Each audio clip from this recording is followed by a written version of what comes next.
인피니트 게임, 세상에 없던 판도를 만든 사람들의 5가지 무한 원칙에 대해서 이제 3장에 진짜 이유와 가짜 이유는 대부분 대의명분이 꼭 필요하다는 사실을 받아들이는 기업이 점점 많아지고 있다. 이는 좋은 현상이지만 겉보기에만 그럴싸한 잘못된 대의명분을 내세우는 경우가 많다. 앞서 언급한 참된 대의명분의 5가지 기준 중에서 일부를 충족하기도 한다. 하지만 5가지 기준을 모두 충족해야만 대의명분이라고 말할 수 있다. 올바른 대의명분을 세우지 못하는 데는 몇 가지 이유가 있다. 무한게임식 리더가 자신의 이상향을 정확하게 표현하지 못해서 실수로 잘못된 대의명분을 쓰는 경우가 있다. 이런 리더들은 앞장을 잃고 도움받기를 바란다. 또는 리더가 비전이 전혀 없으면서 마치 대의명분이 있는 척 연기하기도 한다. 이들은 흔히 문샷 형으로 달 착륙만큼 달성하기 어려운 프로젝트를 뜻한다. 문샷. 그래서 성공시키겠다고, 최고가 되겠다고, 성장하겠다는 가짜 대의명분을 내세운다. 또한 기업의 사회적인 책임, CSR, Corporate Social Responsibility를 대의명분으로 착각하는 기업도 많다. 유한게임에서라면 이런 사칭 대의가 통하지 않을 수도 있지만은 그것들은 절대로 진정한 대의명분이 될 수가 없다. 기업이 오래도록 생존하고 번영하는 데 아무런 도움이 되지 않는다. 잘못된 대의명분을 먼저 언급하는 이유는 첫째, 대의명분을 그릇되게 설정하면 무한게임에서 살아남을 수 없으며 여지없이 유한게임 사고방식으로 플레이하게 된다고 경고하기 위해서다. 둘째, 현재 올바른 대의명분을 추구하고 있는지 점검하고 만약 그렇지 않다면 처음으로 돌아가기 위해서다. 애초에 제대로 된 대의명분을 설정하는 데 도움이 된다. 대의명분이 잘못된 회사가 나쁜 회사라는 뜻은 아니다. 단지 작업이 좀 필요할 뿐이다. 대의명분이 올바른지 그런지를 구별하는 능력을 키우면 투자자로서, 직원으로서, 소비자로서 손해를 보지 않을 수 있다. 대의명분이 결핍되어 있는 회사를 알아보고 피할 수 있기 때문이다. 참된 대의명분이라면 사람들의 사적인 영역을 깊게 건드리고 특히 그 대의명분을 지지하는 사람들에게는 더욱 개인적으로 다가간다. 개인에게 밀접하게 느껴질수록 그 대의명분을 진전시키고자 하는 열정도 더 활활 불타오른다. 대의명분이라고는 하지만은 그 목적이 단순히 판매, 득표 등의 단기 목표를 승행하거나 브랜드, 이미지 격상 또는 열정적인 직원 채용이라면은 영향력이 오래가지 않는다. 어떤 기업에 취직하거나 그 직원들과 대화를 나누면 해당 기업이 진심으로 대의명분에 집중하고 있는지 말만 번지르하게 하는지 금방 알아챌 수가 있다. 문샷형 프로젝트는 대의명분이 아니다. 그는 따르고 싶은 목표를 제시했다. 이 목표는 그 어떤 개인의 삶보다도 의미가 컸고 이를 달성하기 위해서 모두가 기꺼이 희생하고자 했다. 존 F. 케네디 전 대통령은 결의에 찬 태도로 이렇게 말했다. 우리는 달에 가기로 했습니다. 1970년이 되기 전에 달에 가기로 결정했습니다. 쉽기 때문이 아니라 어렵기 때문입니다. 그 목표는 우리가 지닌 최고의 기술과 에너지를 확인하고 체계화하는 데 도움이 되기 때문입니다. 우리가 지금 바로 받아들이고 승리해야 할 도전이기 때문입니다. 그리고 8년 만에 닐 암스트롱은 달 표면에 처음으로 발걸음을 내디디며 한 인간에게는 작은 걸음 하나지만은 인류 전체는 위대한 도약이다라는 명언을 남겼다. 문샷형 프로젝트는 불가능해 보이는 과제를 수행하도록 사람들을 한데 끌어모을 때 자주 언급된다. 문샷형 프로젝트는 대의명분의 조건 중에서 대부분을 충족하므로 되게 효과가 좋다. 실제로 케네디가 세운 달 착륙 프로젝트는 목표 지향적이고 구체적이고 봉사정신이 있으며 포용적이다. 프로젝트의 실현을 위해서 희생할 가치도 확실히 있다. 하지만 이런 프로젝트는 무관하지 않다. 달에 가겠다는 계획은 원석이 몹시 어려워 보이지만 달성 가능함에 유한한 목표다. 좋은 기업을 넘어서 위대한 기업으로 성공하는 기업들의 8가지 습관의 저자 짐 콜린스는 크고 위험하고 대담한 목표를 계획이라고 명명했는데 케네디의 달 착륙 프로젝트는 이성적인 미래성이라고 보단 더 계획이었다. 사람들의 의지를 불타오르게 하며 성취하기까지 수년씩 걸리기 때문에 대의 명분이라고 착각하기 쉽다. 하지만 달 착륙에 성공한 뒤에도 게임은 계속된다. 그 다음 달은 배행을 설정한다 해도 무한게임식 플레이는 아니다. 그냥 또 다른 유한 목표일 뿐이다. 제너럴 일렉트릭의 직원 회의에서 회사가 지나치게 단기 목표에만 집중한다는 지적이 나왔다. 당시 CEO였던 잭 웰치는 이렇게 대답했다. 단기 목표가 쌓이면 장기 목표가 됩니다. 직원들이 CEO에게 회사가 단기 목표에만 치우친다는 우려를 표했다면 사실 그 안의 속뜻은 다음과 같을 것이다. 이게 다 무엇을 위한 일인가? 열심히 일한 결과로 실적과 매출 너무 더 가치 있는 목적은 없나? 하지만 웰치의 대답에서도 알 수 있듯이 그에게는 그 이상의 목적이 없었다. 그의 목표는 그저 실적을 달성하고 또 달성하는 것이었다. 그러나 비즈니스는 무한게임이므로 단기 목표는 한없이 이어진다. 연이어 목표를 달성해 나가는 과정은 처음에는 흥미진진하지만 그보다 큰 목적이 없다면 시간이 흐르며 설렘이 점차 약해진다. 나는 일종의 유한 게임 탈전 증후군에 시달리는 고위직 임원들을 자주 본다. 그들은 그동안에 업무적으로 뛰어났고 매번 주어진 목표를 성취할 때마다 돈도 많이 벌었으므로 계속 같은 형태로 이뤄왔다. 그러다가 어느 순간에 자신을 압도하는 가치에 헌신하고 싶다는 꿈은 전부 잊어버리고 다람쥐나 햄스터나 어느 설치류가 쳇바퀴 돌듯이 아무 생각 없이 주어진 일만 반복하게 된다. 유한게임식 목표를 많이 이뤘다고 무한게임식 결과가 나오지는 않는다. 대의 명분이라면 다음 질문에 정확히 답할 수 있어야 한다. 문샷형 프로젝트 완수로 한층 더 가까워지는 무한게임식 비전은 무엇인가? 우리가 세우는 크고 작은 목표는 모두 근본적으로 대의 명분을 실현하기 위해서 존재해야 한다. 만약에 유한 목표를 과도하게 신경을 쓴다면 그 목표가 얼마나 대단하든 간에 유한 게임 방식을 더 강화할 뿐 무한 게임 방식으로 플레이하는 데 도움이 되지 않는다. 케네디의 달 착륙 프로젝트는 미국 건국의 아버지들이 세운 무한 게임식 비전을 위한 유한 목표였다. 소수가 낸 다수의 이익을 꾀하는 진보였기 때문이다. 케네디는 달 착륙 계획을 발표하는 연설에서 무한 게임식 맥락을 먼저 제시했다. 우리는 미개척 바다를 향한 항해를 시작합니다. 그것에 우리가 얻어야 하는 새로운 지식과 권리가 있고 그것은 모든 인류의 발전을 위해서 사용되어야 하기 때문입니다. 이 신념은 인류를 달에 착륙시키고 무한히 무사히 귀환시키는 것을 포함하여 케네디가 세운 여러 목표의 근간이었다. 문샷형 프로젝트는 처음에는 사람들에게 의욕을 불어넣어주지만 그리 오래가지 않는다. 무한게임 안의 존재는 대담하고 고무적인 유한 목표일 뿐 무한게임 그 자체는 대신할 수가 없다. 최고가 되는 것은 대의 명분이 아니다. 여기 매우 전형적으로 보이는 비전, 미션, 선언문이 있다. 저희는 시장을 선도하는 글로벌 리더가 되고 저희 제품 매력적인 디자인, 가치로 사랑받을 것입니다.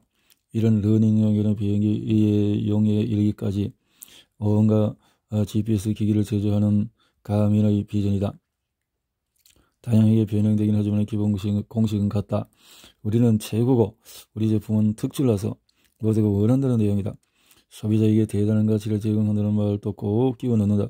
앞서 설명한 대로 비전 선언문은 나침반과 같이 나아갈 방향을 보여준다. 그런데 비전 선언문을 쓰는 방법이 정해져 있지 않아 흔히 미의 예와 같은 식으로 만든다. 하지만 특색도 없고 구체적이지도 않은 비전 선언문으로는 회사의 무한게임 사고방식을 정착시킬 수가 없다. 최고가 되겠다는 선언문은 이해 관계자 중에서 자신에게 초점을 맞추고 이익도 자기가 가져가겠다는 장기중심적인 태도를 보여준다. 회사가 소비자에게 유미해지는 데에는 별 도움이 되지 않는다. 고객에게 가치를 제공하겠다는 내용은 보통 비전 선언문의 끄트머리에 겨우 언급된다. 자기중심적인 내용을 먼저 언급하는 것은 잠재 소비자보다도 회사 내부의 에너지와 관심을 집중하겠다는 뜻이다. 또한 소비자가 회사의 제품을 즐겨 소비한다고 해도 꼭 그들이 회사의 대의 명분에 동의하는 것은 아니다. 심지어 회사의 대의 명분을 아예 모를 수도 있다. 유한게임 사고방식을 지닌 리더는 자사가 인기 상품을 가지고 있으면 국가는 예수라고 착각을 한다. 이는 마치 프로농구팀 LA 레이커스 구단주가 르브론 제임스 선수가 있으니 자기 팀은 우수하다고 생각하는 것과 비슷하다. 뛰어난 선수나 베스트셀러 상품, 끝내주는 앱을 보유했다고 해서 무한 게임을 잘 할 준비가 되었다고 볼 수는 없다.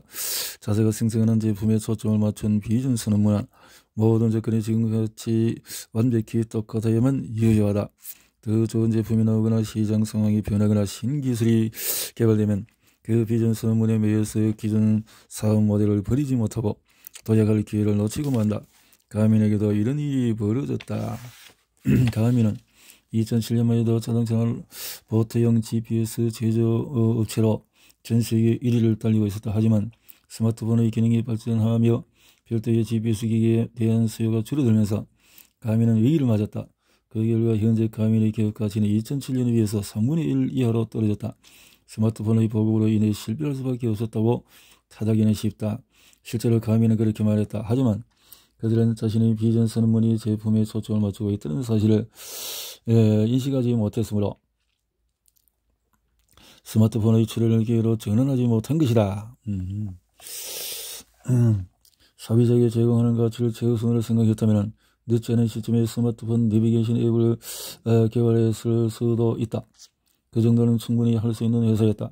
하지만 그들은 대시보드 부착형 GPS 기기를 생산하는 기존 사업 모델만 계속 붙잡았다.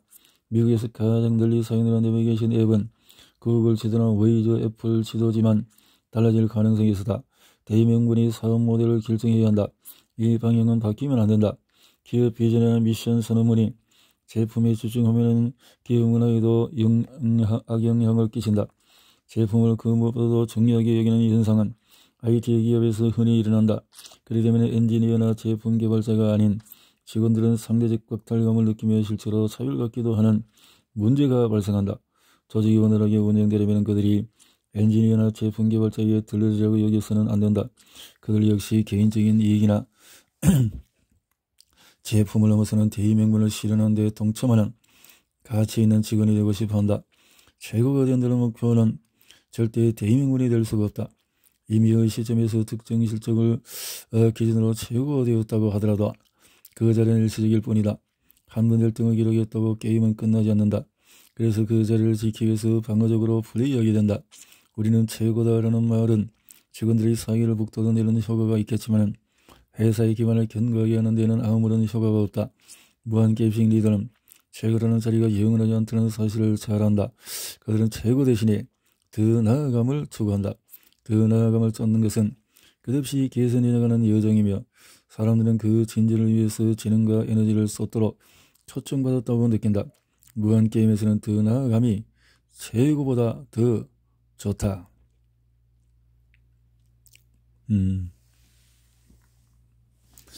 성장은 대의명분이 아니다. 어느 날 아침 이웃이 차에 짐을 싣고 있는 모습을 봤다고 상상해보자. 당신이 어디 가시나요? 라고 묻는다. 이웃이 대답한다. 여행가요? 당신은 궁금해서 다음 질문을 한다. 좋네요. 어디로 가세요? 이웃은 답한다. 또 말했잖아요. 여행 간다고요? 당신이 말한다. 그건 알겠는데 그래서 어디로 가시는데요? 이웃은 다시 대답한다. 몇 번 말해야 알아듣겠어요? 여행 간다고요? 당신이 이렇게 물어서는 원하는 대답을 듣지 못하는 것을 깨닫고 전략을 바꾼다. 그렇군요. 그럼 여행 계획은 어떻게 짜셨어요? 이것이 곧바로 대답한다. 90고속도로를 타고 매일 500km씩 갈 거예요. 만약에 당신 회사의 대의명분은 무엇입니까? 당신 회사는 무엇을 위해서 존재합니까? 라는 질문에 성장입니다. 라고 답한다면 어디 가시나요? 라는 질문에 여행 가요? 라고 말한 이유가 아주 비슷한 상황이다. 성장에 집착하는 리더는 회사를 성장시키기 위한 가능성 전략과 목표를 슬슬 말할 수 있지만 그것은 여행하는 길에 어느 고속도로를 타고 몇 킬로미터를 갈지 설명하는 모습과 같다. 그 답변만으로는 어디에 가고 싶은지 왜 그곳에 가고 싶은지 알 수가 없다. 성장을 통해서 이루고자 하는 큰 목적이 빠져있다. 돈의 대의명분에 힘을 싣는 수단이지 대의명분 그 자체는 아니다. 성장해야 하는 이유는 대의명분을 진척시킬 자원을 더 많이 얻기 위해서다. 기름을 많이 넣으려고 자동차를 사진하는 듯이 기업도 부의 축적 이성으로 더 큰 가치를 창출해야 한다. 자동차가 아니었다면 갈 수 없었던 곳을 가게 될 때 자동차는 가치가 있다. 마찬가지로 개인으로서 발전시킬 수 없었던 대의명분을 실현하도록 이끌어주는 기업이 가치가 있다.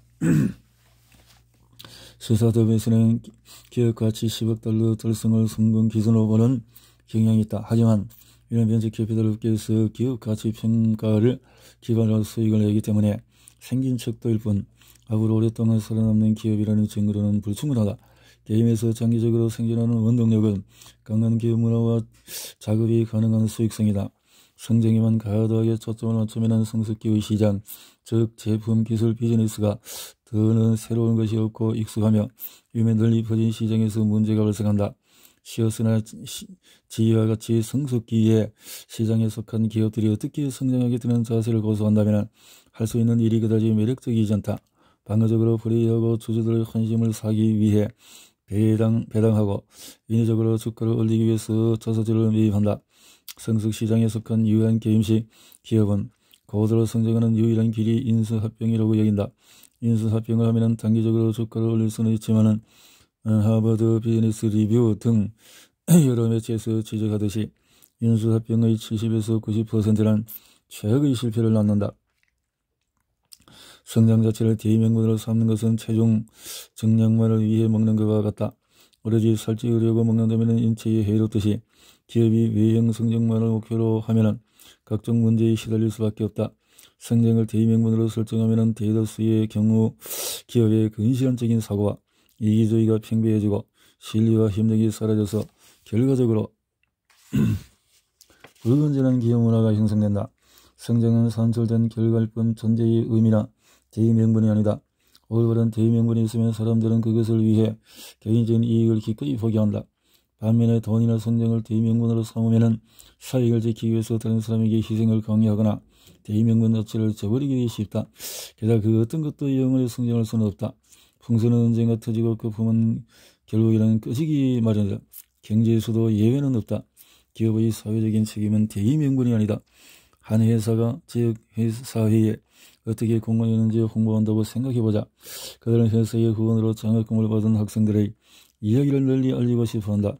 그리고 회사가 사람을 중시한다고 강조한다. 하지만 그 회사의 직원 6명만이 권위주의자며 경쟁이 치열한 기업 문화 속에서 고생하고 있다는 사실은 금하지 않는다. CSR은 대의명분이 아니다. 그렇게 대회를 후원하거나 자선단체에 기부하거나 봉사활동을 하는 직원에게 요구 허가를 준다고 대의명분을 실천하는 기업이 되지는 않는다. 자사제품을 부로 이웃에게 무료로 배급하는 행위 역시 대의명분 구현이 아니다. CSR은 흔히 비즈니스 용어로 기부를 뜻한다. 기업이 사회적인 책임을 다하는 것은 실제로 훌륭한 일이지만 자선단체가 아닌 이상 그 일은 기업이 하는 수많은 일 중의 하나일 뿐이다. CSR은 대의명분 실현 계획의 한 부분에 불과하다. 기업이 하는 모든 일을 아우르는 그다른 전략 아래 존재하는 하나의 활동이라는 의미다. 기업이 돈을 벌든 돈을 기부하든 그 모든 행위는 대의명분을 추구하는 과정이어야 한다. 대의명분을 추구하는 일은 조직의 부수적인 활동이 아니라 존재의 중심이다. 봉사정신은 곁다리가 아니라 회사의 모든 일을 결정하는 핵심 기준이다. CSR 활동을 아무리 열심히 한다고 해도 기업 문화를 망치는 과도한 유한게임 사고방식이 사라지거나 상쇄되지는 않는다. 유한게임식 리더가 선의를 품어도 좋은 일을 하려면 돈을 벌어야 한다고 생각하는 경우가 많다. 하지만 무한게임식 리더들은 좋은 일을 하면 돈이 벌린다고 생각한다. 이것은 공식이라기보다는 삶의 방식이다.